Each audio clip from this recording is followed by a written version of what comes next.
Ito pala guys ang pwede natin gawin pag may mga luma tayong sprocket.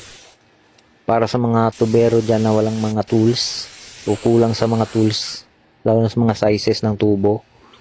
Ganito lang palang gawin, o gayahin lang natin guys. Panoorin nyo yung ginawa niya. Gumawa siya ng tools para sa mga pampihit ng tubo. O ayan o, galing. Kahit anong size yan, pwede. Ang galing lang nakaisip nito guys. Ang galing ng idea nyo. Sa mga nahihirapan magbaon ng screw dyan, yan lang palang paraan. At saka pagtanggal, ganun din. Sigurado hindi tatalsik yung screw na binabaw natin. Brilliant idea talaga. Ang galing. Binalatan lang na kable ng kuryente. Oh. Okay na. Ito pala ang magandang gawin para hindi na tayo gumamit ng reducer. Ininit nyo lang tapos tinalian ng wire. Ayan. Okay na paglamig. Tapos kasyang-kasya na kung anong size ng post na gusto mong ilagay.